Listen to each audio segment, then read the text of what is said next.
The dawn light crept through the weathered barn slats, casting golden beams across Penelope Dawson's tear-streaked face as she clutched a crumpled letter to her chest, her world collapsing around her like a house of cards in a windstorm. Bandera, Texas had never felt so suffocating, so cruel in its beauty as it did on that spring morning in 1878. The stable, usually a place of comfort for Penelope, now seemed to mock her with its familiar sense of hay and horsehair, reminding her of everything she stood to lose. She didn't hear the footsteps approaching over her muffled sobs, didn't notice the tall figure pause at the entrance, hat in hand, unsure whether to intrude on such raw grief. But Nathan James had never been one to turn away from someone in pain, especially not the woman who had captured his attention from the moment he'd ridden into town 3 months ago. Miss Dawson. His voice was soft, tentative, carrying the slight drawl that marked him as not quite a local. "I don't mean to disturb you, but is there anything I can do?" Penelope startled, hastily wiping her eyes with the back of her hand, embarrassment flooding her cheeks with color. "Mr. James, I wasn't expecting anyone to be up at this hour." Nathan took a careful step forward, his worn boots making little sound on the hay-strewn floor. At 26, he carried himself with the quiet confidence of a man who had seen more than his share of hardship, his dark eyes holding a depth that spoke of experiences beyond his years. "I rise with the sun," he said simply. Hard habit to break after years on the trail. Her fingers unconsciously tightened around the letter, crinkling the paper further. The familiar hollow ache in her chest threatened to burst into fresh tears, but she fought them back, unwilling to break down again in front of this man she barely knew. Nathan gestured to the empty space beside her on the hay bale. "Would you mind if I sat?" When she didn't object, he lowered himself down, leaving a respectful distance between them. He didn't press her to speak, didn't fill the silence with empty platitudes. He simply sat, offering the quiet comfort of his presence as the morning light strengthened around them.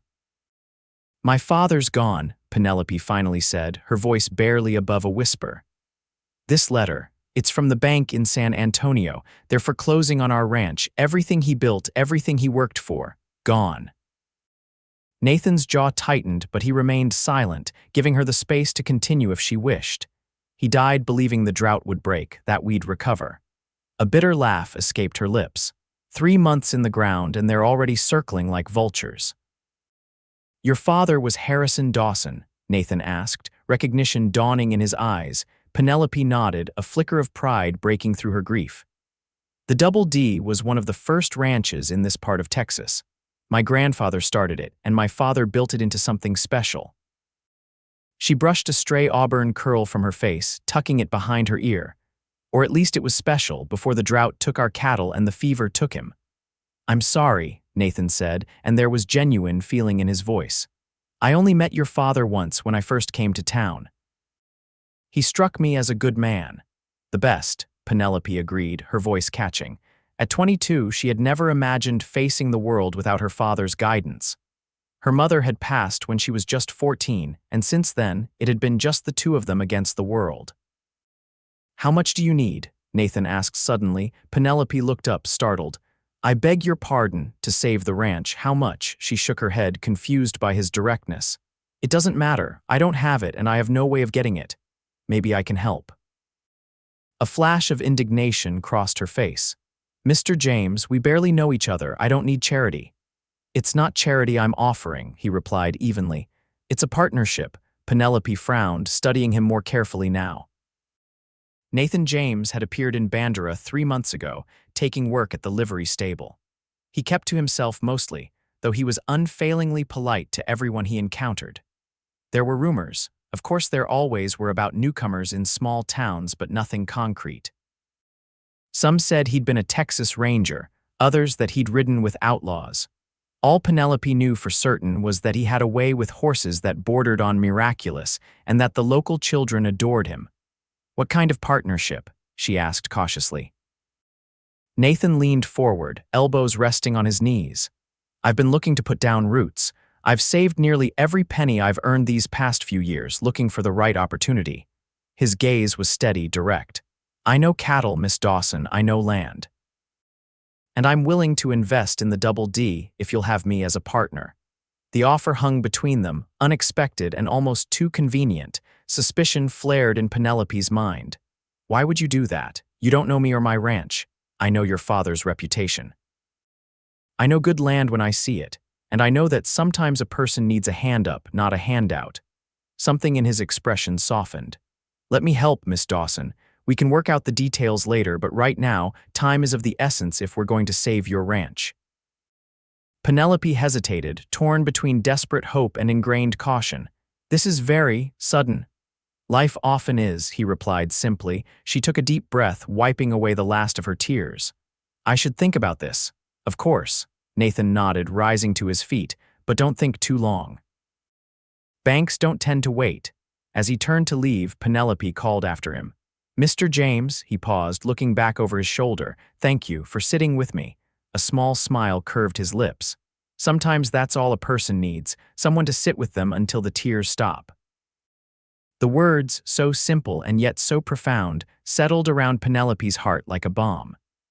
She watched as Nathan walked away, his tall figure silhouetted against the morning light, and for the first time since receiving the letter, she felt a tiny flicker of hope.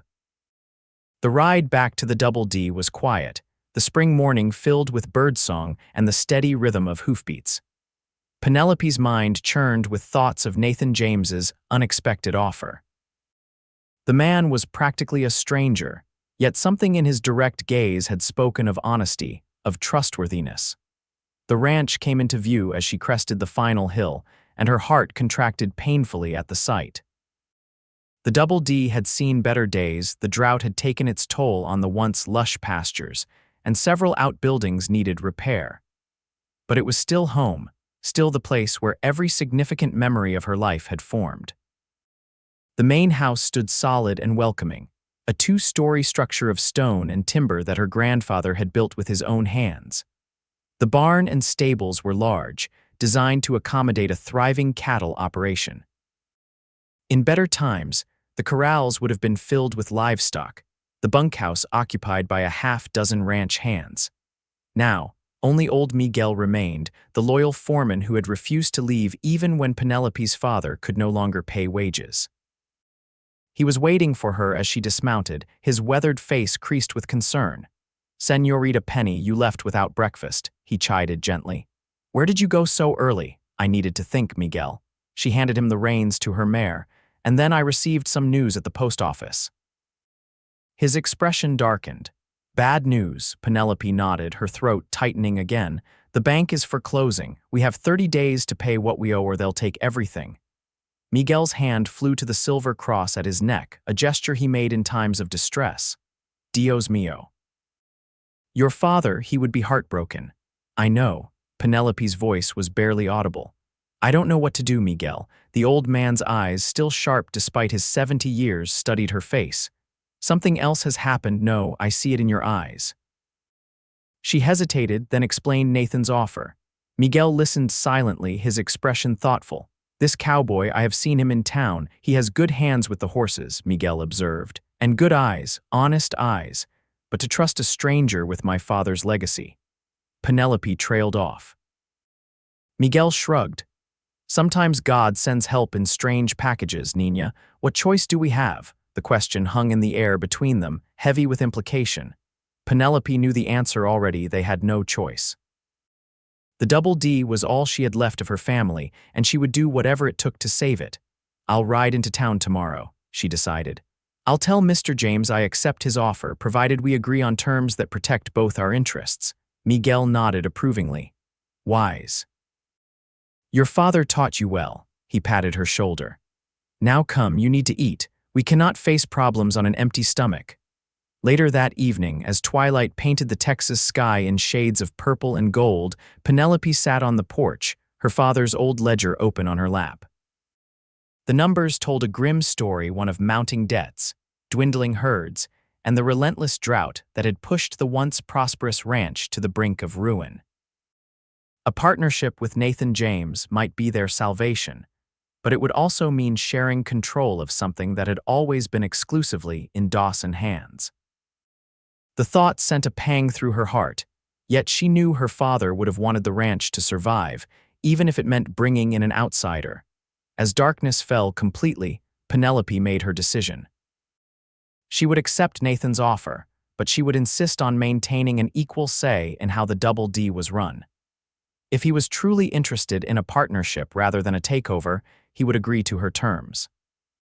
With that resolution firm in her mind, she closed the ledger and retired for the night, sleeping more soundly than she had in months.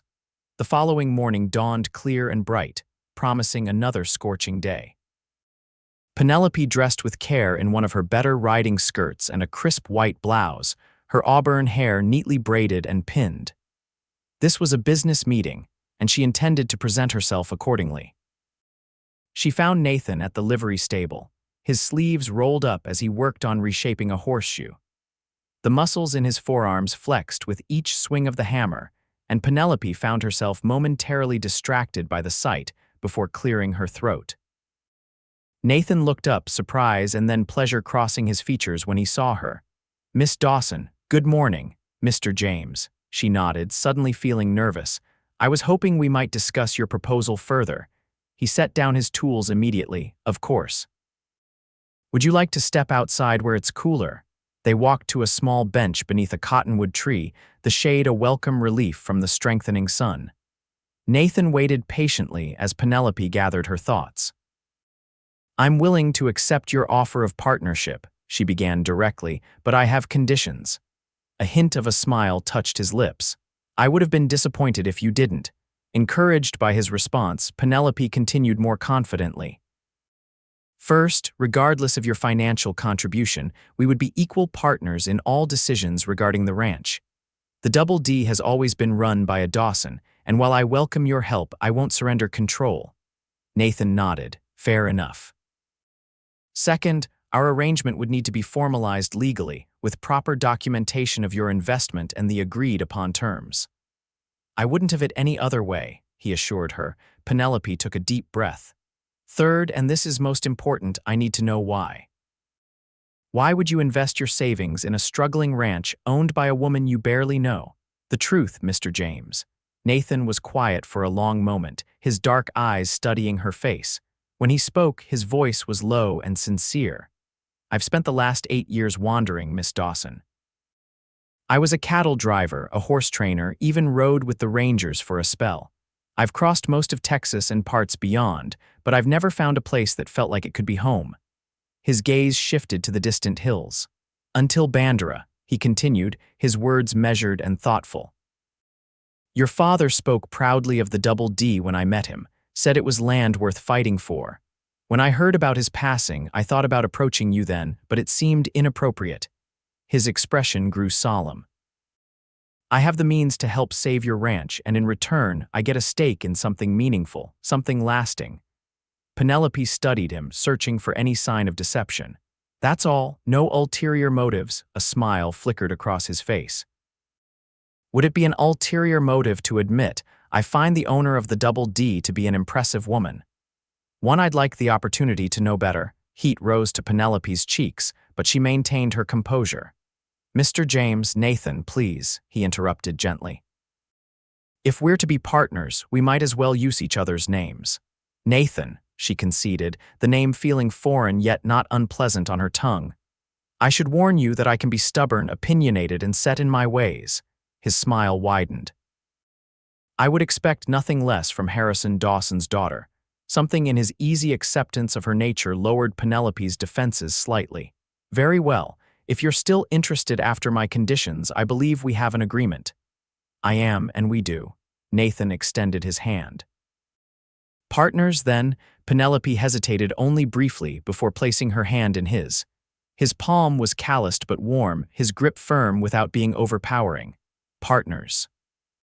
The contact lingered a moment longer than strictly necessary before they both withdrew, a subtle current of awareness passing between them. "We should visit the bank as soon as possible," Nathan suggested, smoothly moving back to business. "How much is needed to stop the foreclosure?" Penelope named a sum that would have seemed impossible yesterday, but now represented hope. "That would clear the immediate debt, but we'd need operating capital as well if we're going to rebuild the herd." Nathan nodded, unsurprised by the figure. I can cover it. We'll need to be frugal with what's left, but we can make it work. He glanced up at the position of the sun. The bank will be open for a few more hours. Shall we ride to San Antonio today? The suddenness of it caught Penelope off guard, but she quickly realized there was no reason to delay. Yes. Let me return to the ranch to change and pack an overnight bag. We can meet at the crossroads in an hour. I'll be there, Nathan promised. As Penelope rode back to the Double D, her mind was a whirlwind of emotions, relief that the ranch might be saved, anxiety about entering into partnership with a man she barely knew, and beneath it all, a fluttering awareness of Nathan James that she wasn't quite ready to examine closely. Miguel's expression brightened considerably when she explained the development. Go, prepare for your journey. I will look after things here. We'll likely stay overnight in San Antonio, Penelope told him as she gathered her things. The journey is too long to return before dark. The old foreman's eyebrows rose slightly, but he made no comment about the propriety of such an arrangement. Times were changing, and practicality often outweighed convention in their corner of Texas. True to his word, Nathan was waiting at the crossroads when Penelope arrived. He had changed into a clean shirt and vest, his usually disheveled dark hair somewhat tamed, and she was struck again by how handsome he was in a rugged, unpolished way. The journey to San Antonio took several hours, during which they gradually moved from awkward silence to cautious conversation. Nathan spoke of his years working cattle drives along the Kishome Trail, while Penelope shared stories of growing up on the Double D, learning ranching from her father. They discovered a shared love of horses and the wide open spaces of the Texas Hill Country. By the time they reached San Antonio, the initial stiffness between them had eased considerably, though Penelope remained keenly aware that she still knew very little about the man who was about to become her business partner. The First National Bank of San Antonio was an imposing stone building designed to inspire confidence and respect. As they entered, Penelope felt the familiar knot of anxiety tighten in her stomach. This was where her father had first secured the loan that now threatened to destroy his legacy. Mr. Harrington, the bank manager, was visibly surprised when Penelope introduced Nathan as her partner and explained their intention to pay the outstanding debt in full. This is most unexpected, Miss Dawson, he said, adjusting his spectacles. We were under the impression that your financial situation was quite dire. It was, Penelope acknowledged, lifting her chin slightly. Fortunately, Mr. James and I have formed a business arrangement that resolves the issue. Harrington's gaze shifted to Nathan, assessing. And you're prepared to invest a considerable sum in the Double D Ranch, Mr. James. May I ask what prompts such generosity? It's not generosity, it's business, Nathan replied evenly. The Double D is good land with strong potential. Miss Dawson knows ranching, and I bring additional capital and experience. I consider it a sound investment. The banker's expression remained skeptical, but when Nathan produced a bank draft for the full amount, his demeanor changed noticeably. Suddenly, he was all smiles and congratulations as he processed the payment and provided a receipt confirming that the debt had been cleared. The Double D is officially out of danger of foreclosure, Harrington announced, shaking both their hands. I wish you every success in your new partnership. As they exited the bank, Penelope felt almost light-headed with relief. I can hardly believe it's done, she murmured, blinking in the bright afternoon sunlight. Nathan smiled down at her.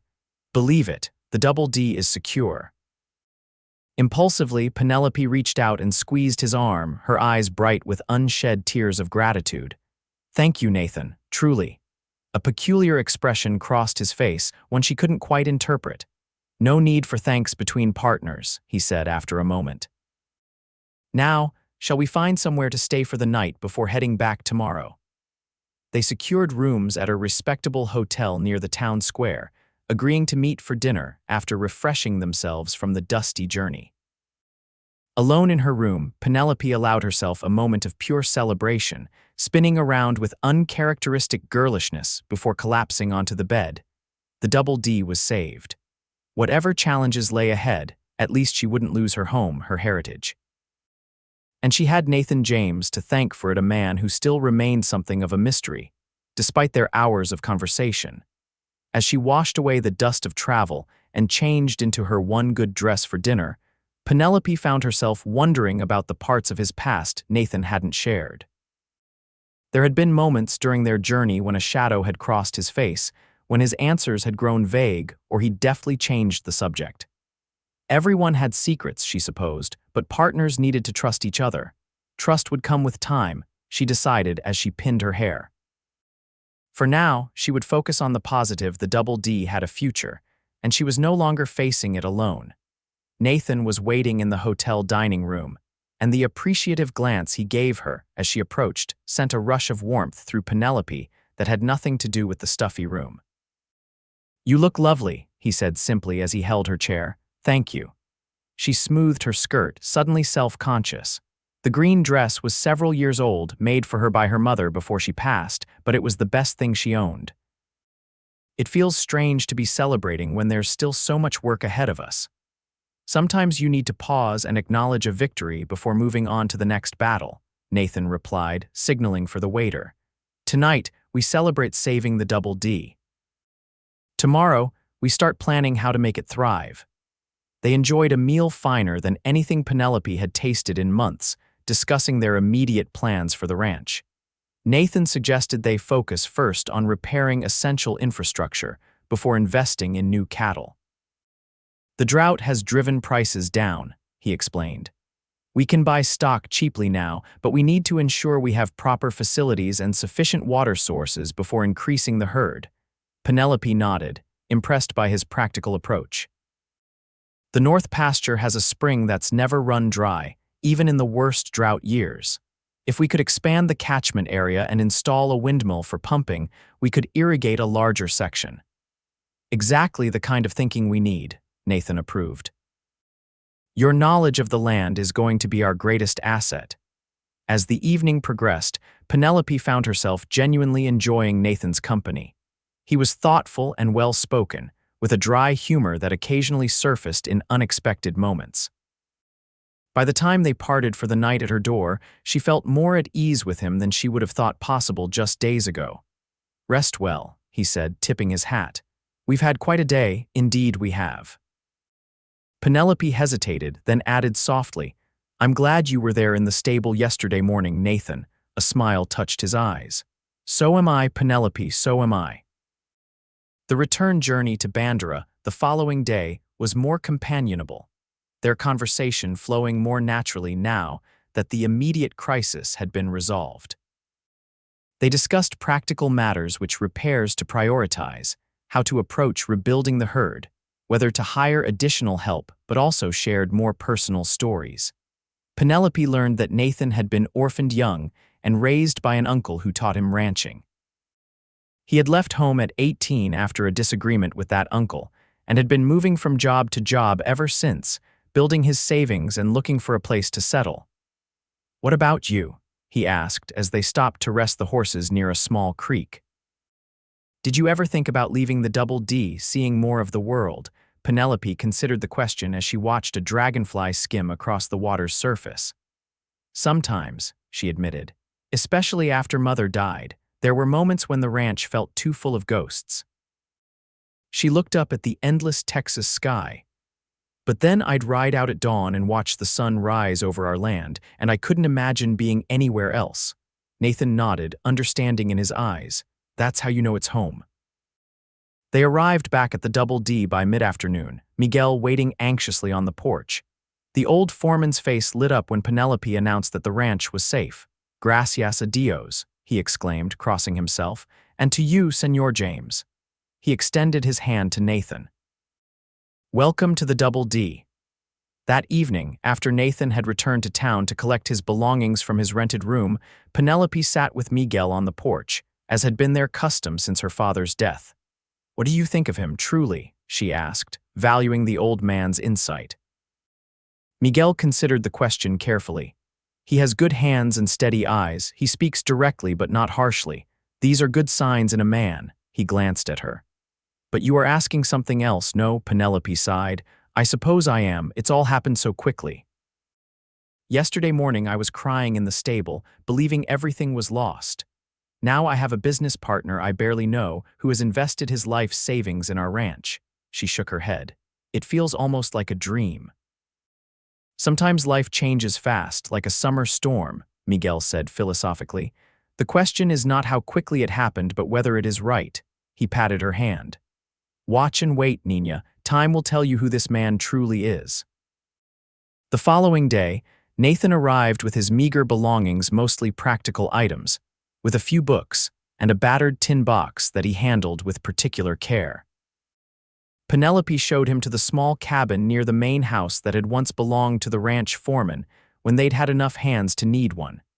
It's not much, she apologized, noting the dusty interior and sparse furnishings. It's perfect, Nathan assured her, setting down his saddlebags. I've slept under the stars more nights than I can count. This is luxury by comparison. They spent the remainder of the day touring the ranch property, with Penelope pointing out boundaries, water sources, and areas needing the most attention. Nathan listened attentively, asking insightful questions and offering suggestions without being overbearing. By sunset, they had developed a rough plan for the coming weeks, prioritizing repairs to the main corral, clearing a silted-up water hole, and reinforcing fences before looking into purchasing new stock. We make a good team, Nathan observed as they walked back toward the house, the setting sun casting long shadows across the land. Penelope smiled, surprised to find she agreed. It seems we do. The weeks that followed fell into a rhythm of hard work and gradual progress. True to his word, Nathan proved to be knowledgeable and hardworking, rising before dawn each day and often continuing long after sunset. He treated Miguel with genuine respect, valuing the old foreman's experience and insight. Penelope found herself watching Nathan when he wasn't aware, trying to reconcile the mysterious stranger who had appeared so suddenly in her life with the man who now worked alongside her every day. He had an easy way with the horses, a patient hand with tools, and an unwavering commitment to their shared goal of revitalizing the Double D. Yet there remained an elusive quality to him, a sense that parts of his past remained deliberately hidden. Occasionally, she would catch him staring into the distance, a shadow crossing his features before he noticed her attention and quickly masked whatever emotion had surfaced. One evening, about 3 weeks after his arrival, Penelope returned from town to find Nathan sitting on the porch steps, carefully cleaning a pistol that she hadn't seen before. It was a fine weapon, silver-plated with intricate engravings on the grip. "That's beautiful craftsmanship," she commented, setting down her packages. Nathan looked up, a flicker of something embarrassment, concern crossing his face before he nodded. "It was a gift many years ago. You don't usually carry a sidearm," Penelope observed. Most men in Texas went armed, especially those working on remote ranches, but Nathan had been notably exceptional in that regard. "Don't usually need one," he replied, his tone light but with an undercurrent she couldn't quite identify. Guns tend to complicate situations more often than they resolve them. Penelope sat beside him on the step, aware that they were veering into territory they had tacitly avoided. "Nathan, I'm not trying to pry into your past. But we're partners now, and I can't help feeling there's something you're not telling me." He was silent for a long moment, his hands stilling on the weapon. "There are things in my past that I'm not proud of," he finally said, his voice low. "Nothing that threatens you or the ranch," he added quickly, "but things I've been trying to put behind me." Penelope studied his profile, strong and resolute in the fading light. "We all have regrets." Nathan turned to meet her gaze, his eyes serious. "Some regrets have longer shadows than others." Before she could respond, Miguel called from inside about supper being ready, breaking the moment between them. Nathan holstered the pistol and helped Penelope to her feet, his hand lingering on hers a moment longer than necessary. "Someday I'll tell you everything," he promised quietly. "Just not today." Penelope nodded, accepting his word for now. Trust was building between them, but it would take time to develop fully, like a seedling growing into a sturdy tree. As spring gave way to the heat of early summer, the Double D began to show signs of revival. The repaired corrals gleamed with fresh-cut timber, the water hole flowed clear and deep again, and a new windmill creaked pleasantly in the breeze, pumping life, giving water to sections of pasture that had been dry for too long. Nathan and Penelope had taken to eating breakfast together each morning, planning the day's work over coffee and whatever Miguel prepared. These quiet moments became something Penelope looked forward to, enjoying the easy conversation and occasional laughter they shared before the demanding work of the day began. "I've been thinking," Nathan said one such morning, "it might be time to look into buying cattle. The summer rains have been good so far, and the pastures are recovering. Prices are still low in parts of East Texas where they've had flooding." Penelope nodded, mentally calculating their remaining funds. "How many head were you thinking?" 50 to start. "Quality breeding stock that we can build on. I heard the Wilsons over in Medina County are selling out after the father passed. Good Hereford Longhorn crosses. That would be a sensible beginning," Penelope agreed. "Do you think the two of us can manage 50 head? Nathan smiled. "With Miguel's help, certainly. And I was thinking we might offer Rob Hollister part-time work. His father's farm isn't doing well and he's a hard worker." Penelope considered this. Rob was the eldest son of a neighboring family, a responsible young man of 19 or 20. "That's a good idea. We can't offer much wage yet, but something is better than nothing." "Exactly." Nathan topped up her coffee cup. "If we leave tomorrow, we could be back with the cattle in 3 days, assuming the Wilsons accept our offer." The prospect of traveling together for several days brought a flutter of anticipation to Penelope's stomach that she tried to ignore. Over the past weeks, her appreciation for Nathan had deepened into something warmer, something that occasionally caught her off guard with its intensity. She had caught him looking at her sometimes with an expression that suggested he might be experiencing similar feelings, but neither had crossed the invisible line between partnership and something more personal. "Tomorrow, then," she agreed, rising from the table. "I'll pack provisions for the journey." The following morning dawned clear and hot, promising another scorching summer day. They set out early, hoping to cover significant distance before the worst heat of the afternoon. Traveling together without the pressure of the bank crisis created a different dynamic between them. As the miles passed beneath their horses' hooves, Penelope found herself relaxing, enjoying the journey and Nathan's company in equal measure. They made camp that evening near a small tributary of the Medina River, the water a welcome relief after the dusty ride. After a simple meal, they sat by the small fire, the stars gradually appearing in the darkening sky above them. "I never get tired of this view," Nathan said, leaning back on his saddle. "No matter where I've been, the Texas night sky always seems the most beautiful." Penelope murmured her agreement, studying his profile in the flickering firelight. "Where all have you been?" "You've mentioned the cattle drives, but not much else." Nathan was quiet for a moment. "Here and there, Santa Fe, Denver for a winter, even made it to California once, though I didn't stay long." He poked at the fire with a stick. "Nowhere ever felt right for settling down. Until Bandera." Penelope suggested softly. He looked over at her, his eyes reflecting the firelight. "Until the Double D." Something in his voice made her heart beat faster. "Nathan, I should check on the horses," he said suddenly, rising to his feet. "Get some rest, Penelope. We've got a long ride tomorrow." She watched him walk away, confusion and a touch of disappointment mingling inside her. There had been a moment, just briefly, when she thought he might say something more, might cross that careful boundary they maintained. But he had pulled back, as he always did when their conversations veered toward the personal. The following day brought them to the Wilson Ranch, where they found the widow Wilson and her son grateful for the fair price Nathan offered for their cattle.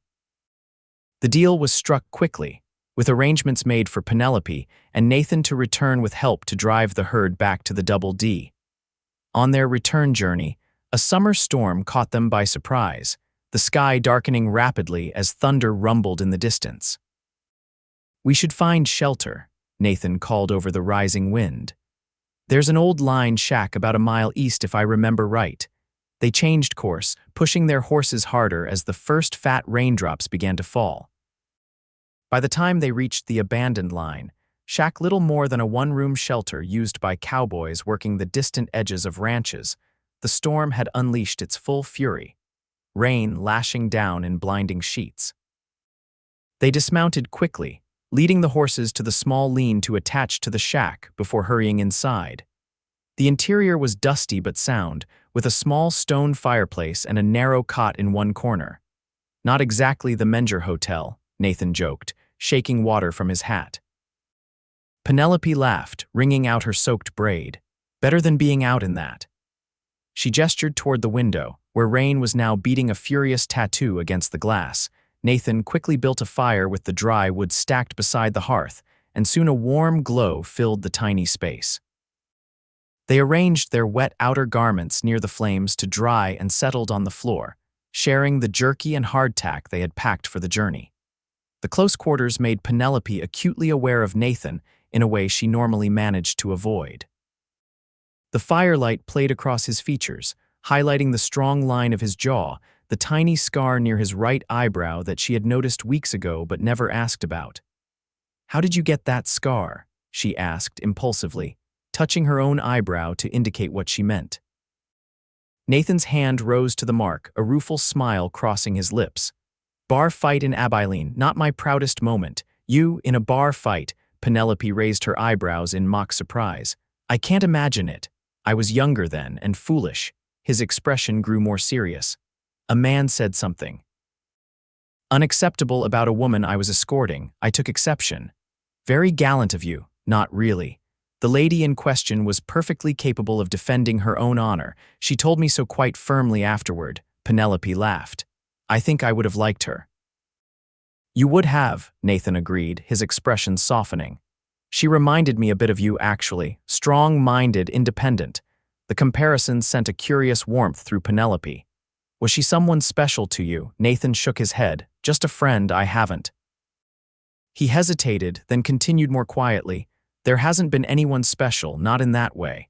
Not until he broke off, his gaze dropping to the fire. Penelope's heart quickened. "Not until what?" The crackling of the fire filled the silence between them as Nathan seemed to wage some internal battle. Finally, he looked up, meeting her eyes directly. "Not until I came to Bandera. Not until I met you, Penelope." The simple admission hung in the air between them, changing everything and nothing all at once. "Nathan," she began, unsure what to say but knowing she needed to say something, he raised a hand, stopping her. "You don't need to respond. I shouldn't have said anything." "We're partners and is that all you want us to be?" Penelope interrupted, surprising herself with her boldness. Nathan's expression changed, hope flickering across his features. "No," he admitted quietly, "it's not all I want." The small space between them suddenly seemed both too vast and not nearly enough. Penelope was acutely aware of her heart pounding, of the rain drumming on the roof, of Nathan watching her with an intensity that made her breath catch.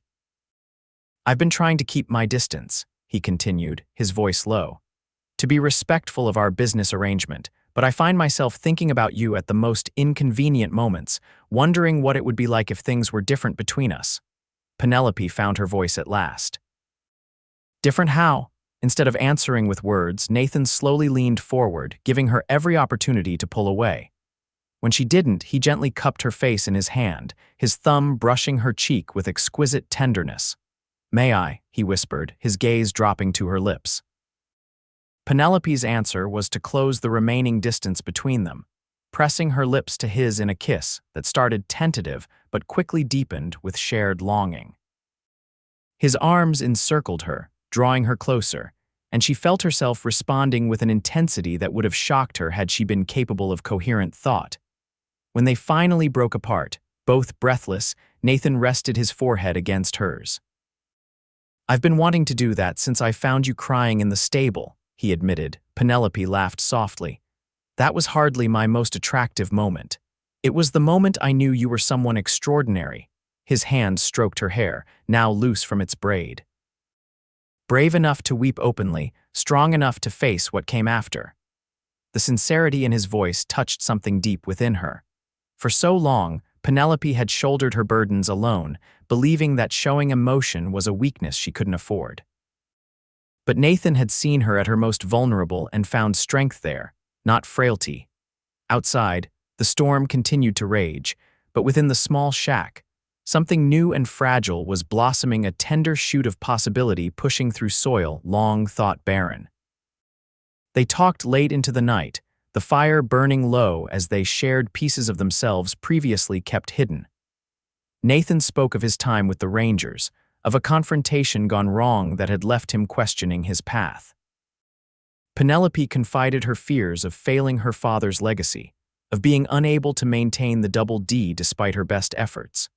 When exhaustion finally claimed them, they slept side by side on the narrow cot, Nathan's arm protectively around Penelope, her head resting on his chest.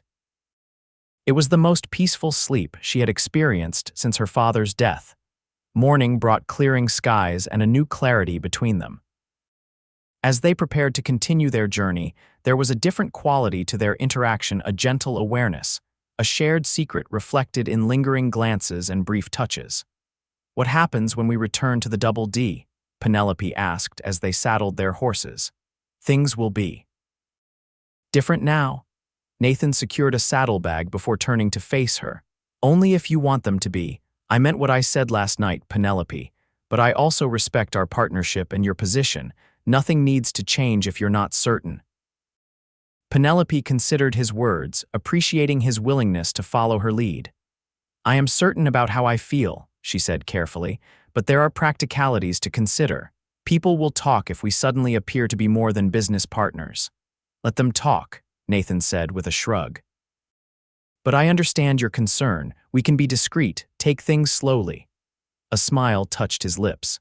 "Though I have to warn you, I'm not very good at hiding how I feel about you." The simple statement warmed her heart. "Then perhaps we shouldn't try too hard to hide it." Their return to the Double D brought Miguel's knowing smile, but no direct questions. The old foreman simply nodded to himself, as if confirming something he had suspected all along. The following days settled into a new pattern, their work relationship unchanged on the surface, but now underscored by stolen moments of tenderness, a touch of hands as they passed tools, a private smile across the dinner table, conversations that lasted long into the evening on the porch after Miguel had retired. A week after their return, they traveled back to the Wilson Ranch with Rob Hollister to help drive the newly purchased cattle to the Double D. The sight of 50 head of healthy cattle flowing into the restored corrals brought a sense of accomplishment that Penelope and Nathan celebrated with a private toast on the porch that evening. "To new beginnings," Nathan said, raising his glass of whiskey. "And second chances," Penelope added, touching her glass to his. As summer progressed, so did their relationship, growing deeper with each passing day. Nathan proved to be not just a skilled rancher, but a thoughtful partner in all senses of the word, attentive to Penelope's needs and respectful of her independence. For Penelope, who had never allowed herself to rely on anyone since her father's death, learning to share both burdens and joys was a gradual process. There were moments of friction. She was accustomed to making decisions alone, while Nathan sometimes forgot to consult her before acting, but they worked through these with honesty and growing affection. By late July, the Double D was showing remarkable signs of recovery. The summer rains had been generous, turning the pastures lush and green. The cattle were thriving, and they had hired Rob Hollister on a more permanent basis, with the promise of additional help if the fall roundup proved successful. It was on a sweltering afternoon in early August that the past Nathan had been so reluctant to discuss finally caught up with them. Penelope was in the kitchen, helping Miguel prepare supper, when the sound of approaching riders drew her attention. Looking out the window, she saw 3 men on horseback coming up the drive, dust billowing behind them. "Are we expecting anyone?" she asked Miguel, who shook his head. Nathan was in the north pasture with Rob, checking on a section of fence that had been damaged by a lightning strike. Penelope wiped her hands on her apron and stepped onto the porch as the riders approached. They were hard-looking men, trail-worn and unsmiling. The leader, a tall man with a scar running down one cheek, touched his hat in a mockery of politeness. "Afternoon, madam. We're looking for Nathan James." Heard he might be working this spread. Something in the man's tone raised Penelope's guard immediately. May I ask who's looking for him? The man's smile didn't reach his eyes. Old friends, name's Harlan Tucker. These are my associates, Maddox and Jenkins. He gestured to the men flanking him. We've got some unfinished business with James. Penelope kept her expression neutral, though her heart had begun to race. Mr. James is out checking the fences. I expect him back by supper time. You're welcome to wait, Mr. Tucker, though I'd appreciate knowing the nature of your business. Tucker exchanged glances with his companions. Private matter, madam, but we're happy to wait. He dismounted, the others following suit. Been riding a long way to find him. Penelope's mind was working rapidly, trying to assess the threat these men posed. Nathan's reluctance to discuss his past. The silver-plated pistol he rarely carried but clearly valued. His mention of regrets with long shadows. All these pieces suddenly seemed connected to the hard-eyed men standing before her. Miguel, she called over her shoulder, please show these gentlemen where they can water their horses. I'll prepare some coffee. As the men followed Miguel to the water trough, Penelope slipped back inside and quickly retrieved the rifle her father had always kept above the fireplace. She had no intention of using it, but the weight of it in her hands was reassuring as she moved to the kitchen to put coffee on the stove. Through the window, she could see the men loosening their horses' cinches, but not unsaddling them, a clear sign they didn't plan to stay long. Whatever unfinished business they had with Nathan, it wasn't likely to be friendly. Penelope forced herself to remain calm as she arranged cups on a tray. The men might simply be former associates from Nathan's ranger days or fellow cowboys from a past cattle drive. But the tension in their postures and the way their eyes constantly scanned their surroundings suggested otherwise. She set the rifle within easy reach but out of sight as she carried the coffee tray to the porch, where Tucker and his men had settled in chairs, their gun belts conspicuously visible. Coffee will be ready shortly, she informed them, setting down the tray. Mr. Tucker, you mentioned unfinished business with Mr. James. He and I are partners in this ranch, so perhaps I can be of assistance. Tucker's laugh had a cruel edge to it. Not that kind of business, madam. This is between James and us. Goes back a few years. I see. Penelope maintained her composure through sheer force of will. And does this business have anything to do with his time as a Texas Ranger? A flicker of surprise crossed Tucker's scarred face. He told you about that, did he? Interesting. He leaned forward, his voice dropping. Did he also tell you about what happened in El Paso, about why he's not wearing that star anymore? Before Penelope could respond, the distant sound of hoofbeats announced Nathan and Rob's return. Tucker and his men immediately tensed, hands moving closer to their weapons. Gentlemen, Penelope said firmly, whatever your quarrel with Mr. James, I'll thank you to remember this is my property. There will be no violence here. Tucker's cold smile returned. No disrespect intended, madam, but that depends entirely on James. Nathan slowed his horse as he approached, clearly recognizing the visitors. His expression hardened and he motioned for Rob to hang back. Tucker, he acknowledged as he dismounted, his voice neutral but his body tense. Didn't expect to see you this far east. Been tracking you for quite a while, James. Tucker rose, his hand resting casually near his holster. You're a hard man to find when you want to be. Nathan's eyes flicked to Penelope, concern evident in his gaze. This isn't the place for whatever you've come to say, Tucker. Oh, I think it's exactly the right place. Tucker's voice hardened. Your lady friend here should know exactly what kind of man she's partnered with. Penelope moved to stand beside Nathan, her chin raised defiantly. Whatever you have to say, Mr. Tucker, you can say it to both of us. A look passed between Penelope and Nathan, a silent communication born of the trust they had built. He gave a slight nod, acknowledging her right to hear whatever was coming. Very well. Nathan turned back to Tucker. Say your piece and then leave. These people have nothing to do with our history. Tucker spat on the ground. Our history, as you call it, cost my brother his life. Or did you forget shooting him down in that saloon in El Paso? Penelope couldn't help the small gasp that escaped her lips. Nathan's jaw tightened, but he didn't deny the accusation. Your brother drew on me first, Tucker. I was a ranger doing my job and he was wanted for murder in 3 counties. He was family, Tucker growled, "and you didn't give him a chance to surrender." "He had a gun to a woman's head," Nathan replied evenly. There was no time for niceties. Penelope watched the exchange, pieces falling into place. This, then, was the shadow Nathan had referenced, not some criminal past of his own, but the consequences of his actions as a lawman. "Is that what he told you happened, madam?" Tucker addressed Penelope directly. "That he was just doing his duty. Did he mention that he and my brother had history, that it was personal?" "That's enough, Tucker." Nathan's voice had dropped dangerously low. "I've never lied about what happened that day. Your brother made his choices and I made mine.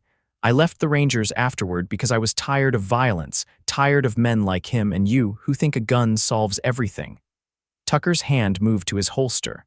"Well, in this case it does." "I've waited 3 years to settle this score, James." "Not here," Nathan said firmly. "If it's me you want, fine, but we do this away from the ranch, away from innocent people." Penelope gripped Nathan's arm. "No, whatever happened in the past stays there. I won't have bloodshed on Double D land." Tucker laughed. "Touching, but this isn't your decision, madam." "Actually, it is," came a new voice from behind them. Sheriff Thomas Mercer rode into the yard, rifle resting across his saddle. "Harlan Tucker, isn't it? Seem to recall there's a warrant out for you in Presidio County." Tucker and his men froze, caught between their desire for revenge and the new threat posed by the law. "This doesn't concern you, Sheriff," Tucker said tightly. "3 armed men threatening folks in my county absolutely concerns me." Mercer dismounted, keeping his rifle trained on the group. "Now you boys have a choice. Ride out of here peacefully or test your luck against me and my deputies." He nodded toward the rise, where 2 mounted deputies now appeared. For a tense moment, it seemed Tucker might choose violence regardless of the odds. But finally, he relaxed his posture, hand moving away from his gun. "This isn't over, James," he promised, his voice low with menace. "We'll meet again when you don't have a woman and a badge to hide behind." "I'm not hiding, Tucker," Nathan replied steadily. "I never have. But I'm not dying over your misplaced vengeance either." Tucker spat again, then signaled his men. They mounted up, casting dark looks at Nathan before riding out, dust swirling in their wake. Sheriff Mercer watched them go before turning to Nathan and Penelope. "Figured something might be brewing when I got word Tucker and his boys were asking about you in town, Nathan. Thought I'd ride out just to be safe." "Appreciate it, Tom." Nathan extended his hand, which the sheriff shook firmly. "Might have gotten ugly otherwise." Mercer nodded. "I'll have my boys keep an eye on those 3, make sure they clear the county." He glanced between Nathan and Penelope. "You folks all right?" "We're fine," Penelope assured him, though her mind was still reeling from the revelations. "Thank you for your timely arrival, Sheriff." After Mercer had departed, promising to return if Tucker and his men were spotted nearby again, an uncomfortable silence fell between Penelope and Nathan. Miguel tactfully busied himself in the kitchen, while Rob made himself scarce, sensing the tension. "I should have told you everything," Nathan finally said, his voice heavy with regret. I wanted to leave that life behind, thought I had until today." Penelope studied his face, seeing the weight of the past etched there. "Come with me," she said quietly, leading him to the porch swing where they had spent so many pleasant evenings. Once seated, she took his hand in hers. "Tell me now, all of it," and so he did. Nathan spoke of joining the Rangers at 21, idealistic and eager to make a difference. He told her of the gradual disillusionment as he witnessed corruption and brutality among some of his fellow lawmen, of his determination to remain honorable despite it all. Then came the day in El Paso when Silas Tucker, wanted for a string of violent robberies and murders, took a saloon girl hostage during a confrontation. Nathan had known Tucker from a previous encounter. They had nearly come to blows over the lawman's treatment of a young Mexican boy accused of stealing. There was no clean choice, Nathan explained, his eyes fixed on some distant point. Tucker was using the girl as a shield, his gun at her temple. I could see in his eyes he was going to kill her regardless, so I took the shot when I had it. His voice grew quieter. It was clean. He died instantly. The girl was unharmed physically, though God knows what scars she carries inside. Penelope squeezed his hand, encouraging him to continue. Afterward, I couldn't stomach it anymore. Not the killing, not the badge, not any of it. I turned in my star the next day and started drifting. He finally looked at her directly. That's the man I was when I found you crying in the stable. A former lawman running from his past, looking for something, or someone, to give me purpose again. Penelope absorbed his story, understanding now the shadows she had occasionally glimpsed behind his smile. You did what you had to do, Nathan. You saved that girl's life. At the cost of another's, he sighed heavily. I don't regret the choice Tucker gave me, none, but I do regret the necessity of it, and I regret not telling you sooner. Would you have told me eventually, if today hadn't happened? Nathan nodded without hesitation. Yes, I was working up to it. The longer we were together, the more I wanted you to know everything about me, good and bad. He touched her cheek gently. I just feared losing what we've found together. The simple honesty in his voice convinced Penelope more than any elaborate explanation could have. Thank you for telling me the truth now, she said softly, and Nathan, you haven't lost anything, not with me. Relief washed over his features, followed by a tentative smile.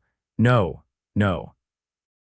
Penelope leaned forward, pressing her lips to his in a kiss that conveyed what words could not: her acceptance, her understanding, her deepening feelings for this complex man who had entered her life when she needed him most. When they separated, Nathan rested his forehead against hers. I love you, Penelope Dawson. Have since I sat beside you in that stable watching your tears dry, probably will till my last breath. The declaration, so simply stated yet so profound, stole the air from Penelope's lungs. For a moment, she couldn't respond, overwhelmed by the emotion in his voice and the answering surge in her own heart. I love you too, she finally whispered, the words feeling both new and familiar on her tongue. More than I thought possible. The shadow of Tucker's visit gradually faded as days passed without incident. Sheriff Mercer reported that the three men had been seen crossing into Mexico, apparently deciding that revenge wasn't worth the risk of facing a murder charge themselves. Life at the Double D continued its upward trajectory. By early September, preparations for the fall roundup were well underway, with Nathan and Penelope planning to bring their modest herd to market in San Antonio. The profits would allow them to expand further, perhaps even rebuild the bunkhouse to accommodate additional hands. Their personal relationship deepened alongside their business success. Nathan formally moved from the cabin to the main house, a development that raised a few eyebrows in town, but generally met with approval. Most folks in Bandera had come to respect the hard work and determination the pair had shown in revitalizing the struggling ranch. It was on a crisp October morning, with the first hint of autumn coolness in the air, that Nathan surprised Penelope with an unexpected request. Ride with me today, he said as they finished breakfast. There's something I want to show you. Curious, Penelope agreed, and they set out together, Nathan leading the way toward a section of the Double D they rarely visited, a high ridge overlooking the entire property. The climb was steep but worth it for the breathtaking view that greeted them at the top.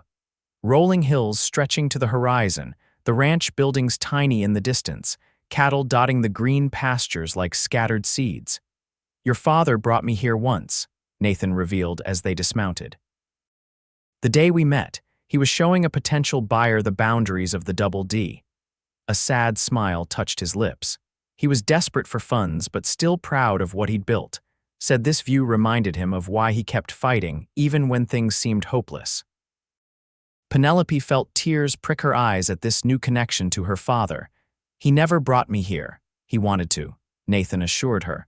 Told me he was saving it for when you were ready to take over the ranch properly. Said a person needs to see the whole picture to understand what they're fighting for. Penelope moved to the edge of the ridge, taking in the panoramic view of her heritage. It's beautiful. It is.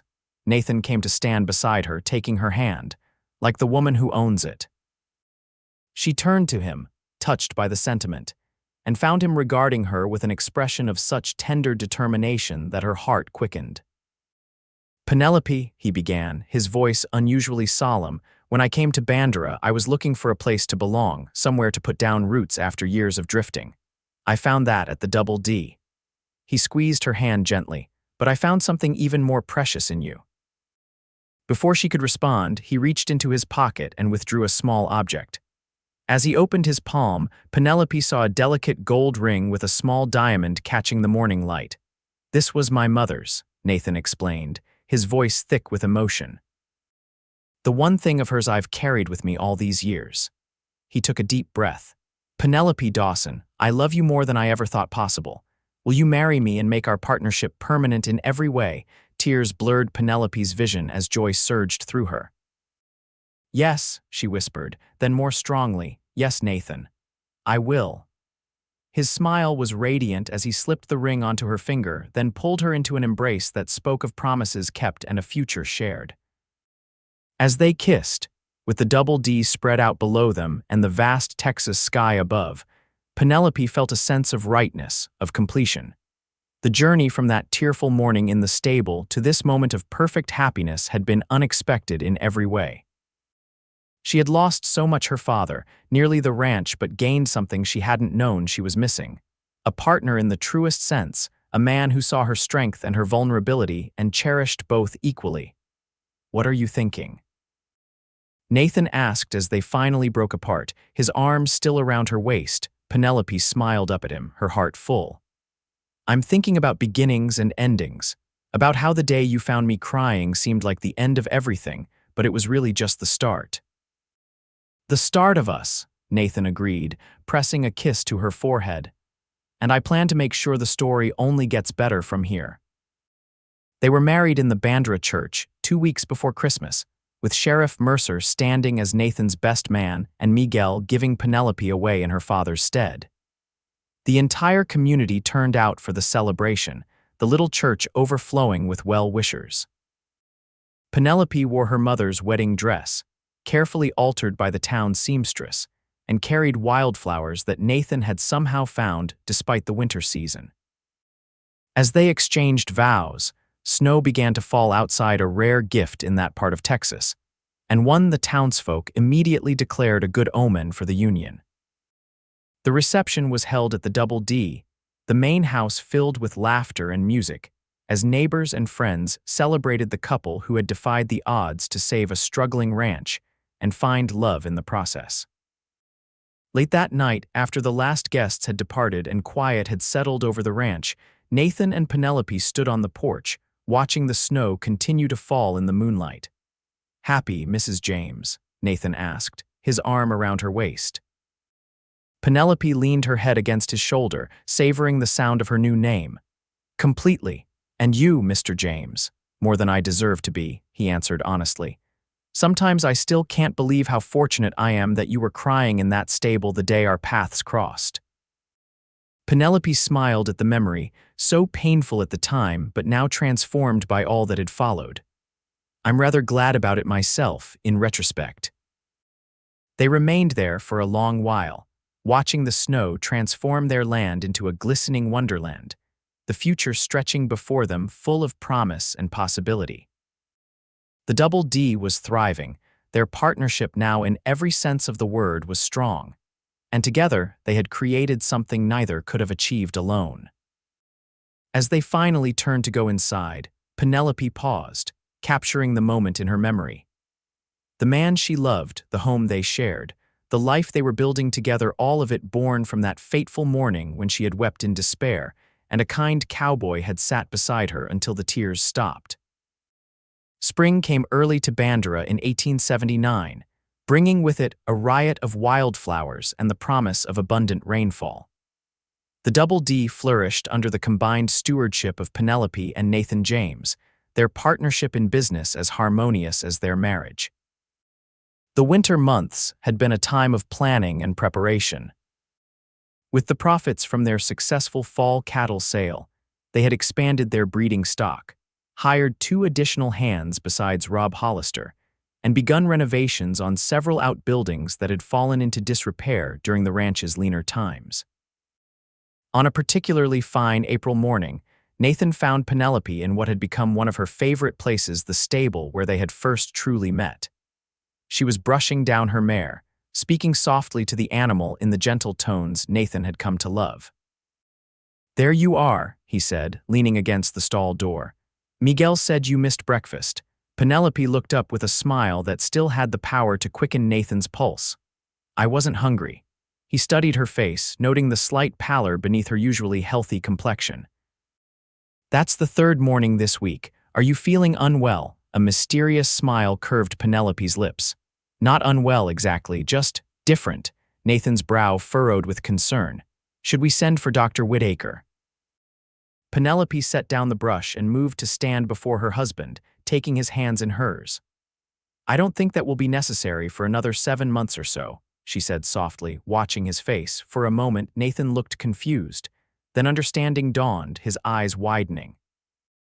Penelope, are you saying? She nodded, joy illuminating her features.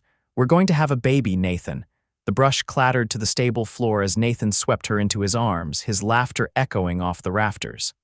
A baby, are you certain? Quite certain, she confirmed, laughing at his exuberance. I've suspected for a few weeks, but I wanted to be sure before I told you. Nathan gently set her down, his hands moving to cradle her face. I've never been happier in my life, he said, his voice thick with emotion. Thank you, Penelope, for everything. I should be thanking you, she replied, leaning into his touch. For sitting with me that day, for believing in the double D when no one else did, for loving me. Always, Nathan promised, sealing the word with a kiss that spoke of their shared joy and the future expanding before them.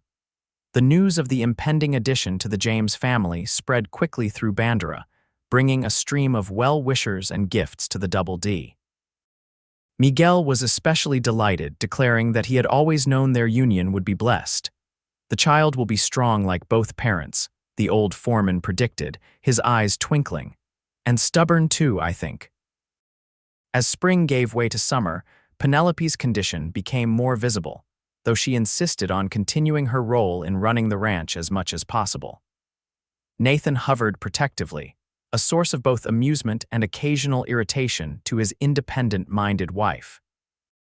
I'm with child, not made of porcelain, she reminded him one July afternoon when he questioned her decision to ride out to check on a new calf. Women have been having babies since the beginning of time, many of them working right up until their time came. I know, Nathan acknowledged, helping her mount despite her protests, but none of those other women were my wife carrying my child. The simple statement, delivered with such genuine concern, melted Penelope's annoyance. Very well, I promise to be careful.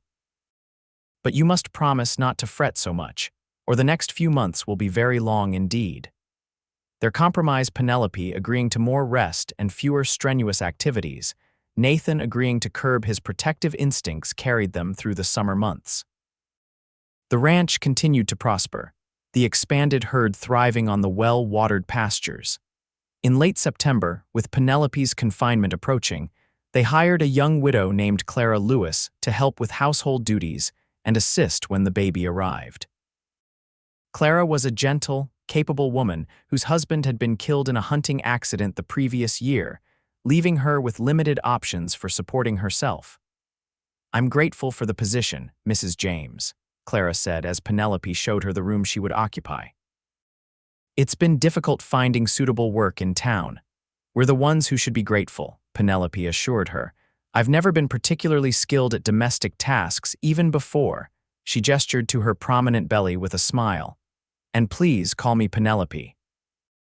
Clara proved to be a blessing in the weeks that followed, managing the household with quiet efficiency and becoming a friend as well as an employee. Her calm presence was especially valuable as October brought the first signs that the baby might arrive sooner than expected.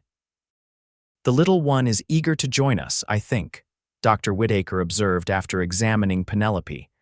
Nothing concerning, but I'd advise you to stay close to home from now on.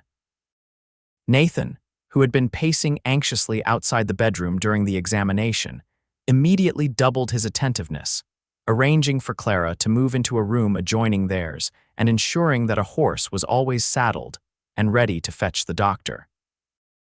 Everything will be fine, Penelope assured him repeatedly, touched by his concern but determined not to give in to the anxiety she occasionally felt herself. Women have been doing this forever. I know, Nathan would reply, pressing a kiss to her forehead. but none of them matter to me the way you do. On the morning of October 17, 1879, as the first frost of the season silvered the pastures of the Double D, Penelope woke to the unmistakable sensation of her body preparing for birth. She lay still for a moment, watching Nathan sleep beside her, memorizing the peaceful lines of his face before the day's drama began. "Nathan," she said softly, touching his shoulder, "I think it's time." He was instantly alert, years of trail living having trained him to wake fully at the slightest disturbance. "The baby, are you sure?" Penelope nodded, a mixture of excitement and apprehension coursing through her. "Quite sure." What followed was a flurry of activity as Nathan alerted Clara, who immediately began preparations while he rode for Dr. Whittaker. By the time the doctor arrived, Penelope's labor was well established, her face flushed with exertion. "You're doing splendidly, Mrs. James, Doctor." Whittaker assured her after his examination.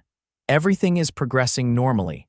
Nathan refused to leave her side despite the doctor's suggestion that childbirth was no place for a man. "My place is with my wife," he said firmly, taking Penelope's hand as another contraction gripped her. Hours passed, the autumn sun tracking across the sky as Penelope labored to bring their child into the world. Nathan remained steadfast, wiping her brow, supporting her through each wave of pain, murmuring encouragement when her strength seemed to flag. "You're the strongest person I know," he told her as the ordeal stretched into evening. "You can do this, Penelope. I believe in you." As twilight painted the sky in shades of lavender and gold, a new sound filled the bedroom of the Double D Ranch, the lusty cry of a newborn taking his first breath. "A son," Dr. Whittaker announced, placing the squalling infant on Penelope's chest. "A fine, healthy boy." Tears streamed down Nathan's face as he gazed at his wife and child, overwhelmed by the miracle before him. "He's perfect," he whispered, gently touching the baby's tiny hand. "You're both perfect." Penelope looked up at her husband, exhausted but radiant with joy. "We did it," she said softly. "We made a family, we did," Nathan agreed, his voice thick with emotion. "Thank you, my love, for everything." They named their son Harrison James in honor of Penelope's father, though they quickly took to calling him Harry. He was a robust child with a shock of dark hair like Nathan's and eyes that promised to be the same deep blue as Penelope's. The christening was held in the Bandra Church the Sunday before Thanksgiving, with the entire community turning out to welcome the newest resident. Sheriff Mercer and Clara Lewis stood as godparents, both visibly moved by the honor. As winter settled over the ranch, bringing short days and long, cozy evenings, the James family settled into a new rhythm centered around their infant son. Penelope discovered a depth of love she hadn't known she was capable of, while Nathan revealed a natural talent for fatherhood that surprised and delighted her. "You're so good with him," she observed one evening as Nathan paced the floor with a fussing Harry, the baby immediately calming at his father's gentle motion and low, humming voice. Nathan smiled down at the now peaceful infant. "He makes it easy. He's so much like you, strong-willed but reasonable once his needs are met," Penelope laughed. "Is that how you see me, strong-willed but reasonable, among other things?" Nathan replied with a wink that made her heart flutter despite her tiredness. "All of them wonderful." The first anniversary of their meeting passed quietly, marked only by a private moment in the stable where Nathan had found Penelope crying that fateful day. "Did you ever imagine, when you sat down beside me, that we'd be here a year later, married with a son, the ranch thriving?" Penelope asked as they stood in the exact spot where their story had begun. Nathan shook his head, drawing her close. "I hope to help somehow, but I never dared dream that you would become my entire world." He pressed a kiss to her temple. "Best decision I ever made, sitting down next to a crying woman." "Best tears I ever cried," Penelope replied with a soft laugh, though I certainly didn't think so at the time. As they walked back to the house, arm in arm in the fading light, Penelope reflected on the extraordinary journey of the past year. From the depths of despair to the heights of happiness, from tears of sorrow to tears of joy, all of it beginning in a stable with a kind cowboy who had simply sat beside her until the tears stopped. The Double D Ranch continued to flourish in the years that followed, becoming one of the most successful operations in Bandra County. Nathan and Penelope proved to be as effective in their business partnership as they were in their marriage, each bringing complementary strengths to the enterprise. Harry grew into a sturdy boy with his mother's intelligence and his father's quiet confidence. By the time he was 5, he was already accompanying Nathan on short rides around the property, soaking up knowledge about ranching like a sponge absorbs water. "He's a natural," Nathan proudly told Penelope after one such excursion. "Knows every cow by sight already, just like you." The family expanded again in 1883 with the birth of a daughter, Emma Rose, who arrived on a stormy spring night amid claps of thunder that seemed to herald the spirited personality she would develop. Unlike her more serious older brother, Emma approached life with unbridled enthusiasm and a mischievous grin that wrapped everyone around her tiny finger. "She's going to be a handful," Miguel predicted fondly, watching the toddler attempt to climb onto a patient old mare while Penelope hurried to intercept her. Nathan laughed. "She already is. Takes after her mother that way." Penelope raised an eyebrow at this assertion, but couldn't deny the accuracy of it. She had always been determined and adventurous, qualities that had served her well in saving the Double D, and that now seemed to be manifesting in her fearless daughter. The old foreman had remained with them through the years, though he now served more as an advisor and beloved family member than an active ranch hand. His stooped figure could often be seen walking the property with Harry and Emma, passing on the wisdom of his decades on the land. Clara Lewis had stayed on as well, becoming an indispensable part of the household and developing a special bond with both children. Over time, a cautious courtship had blossomed between her and Sheriff Mercer, culminating in their marriage in the summer of 1884, a development that delighted Penelope, who had come to consider Clara a dear friend. The shadows of Nathan's past occasionally resurfaced, but never again with the direct threat posed by Harlan Tucker, who was reportedly killed in a border dispute in Mexico in 1880. Nathan maintained his connections with former ranger colleagues, including Sheriff Mercer, and gradually, the respect he earned in the community overshadowed any lingering questions about his previous life. In the spring of 1885, as the Double D prepared to celebrate its 40th year of operation, the ranch having been established by Penelope's grandfather in 1845, Nathan surprised his wife with a special project he had been working on secretly for months. "Come with me," he said one evening after the children were asleep, taking her hand and leading her outside where a horse and buggy waited. "Nathan, what are you up to?" Penelope asked, intrigued by the mystery in his eyes. "You'll see." He helped her into the buggy and set off toward the eastern boundary of their property, an area they had acquired the previous year from a neighboring rancher looking to retire. The moon was nearly full, casting a silvery light over the landscape as they traveled.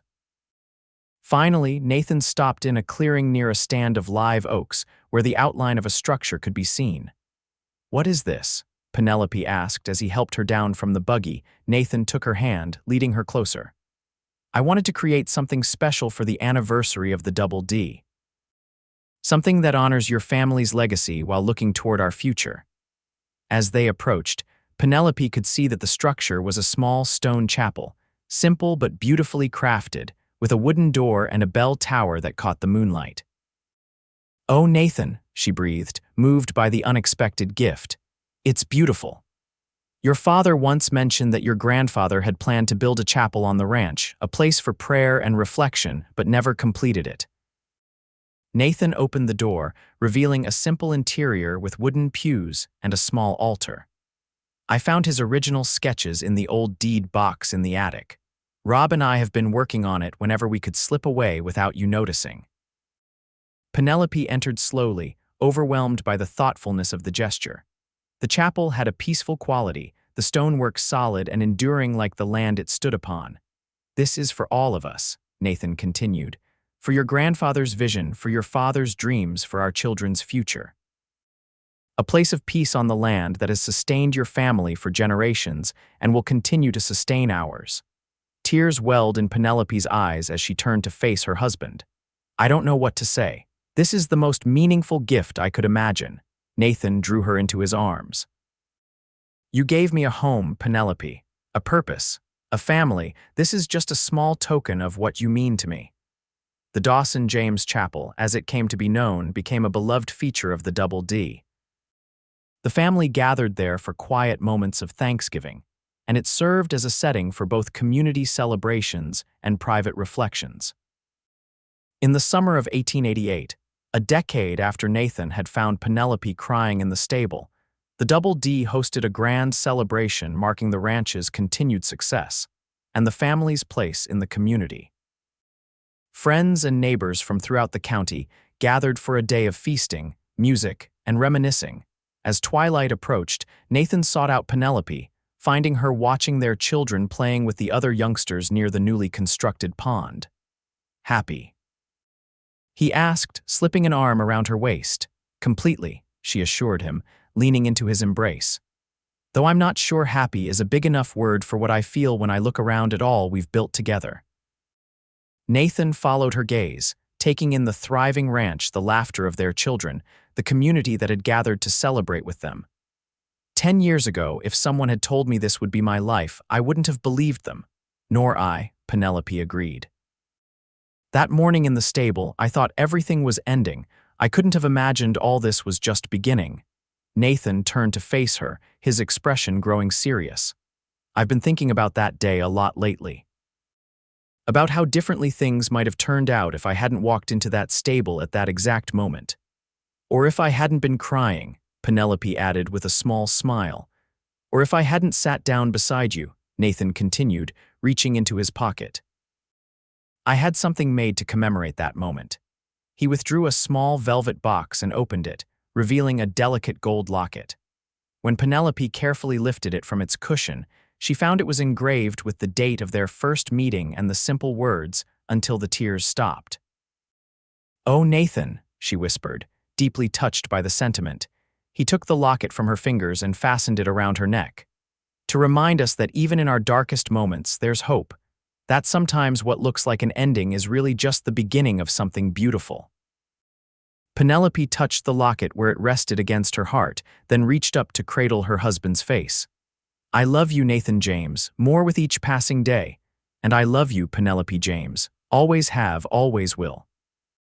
As the stars began to appear overhead, and the sounds of music and laughter filled the evening air, they shared a kiss that held the promise of all the years yet to come, years that would bring more challenges and joys, more tears and laughter, more beginnings and endings. All part of the rich tapestry of a life built together on the solid foundation of that first meeting in a stable on the Double D Ranch. In the decades that followed, the story of how Nathan James had found Penelope Dawson crying in the stable became a beloved family legend, passed down to children and grandchildren as a testament to how life's most difficult moments could lead to unexpected blessings. The Double D Ranch endured through droughts and floods, through economic hardships and prosperous years, a constant in the changing landscape of Texas as it moved from the frontier era into the 20th century. At its heart remained the partnership formed that spring day in 1878, when a desperate woman's tears had been dried by the simple kindness of a man who chose to sit beside her until the storm passed.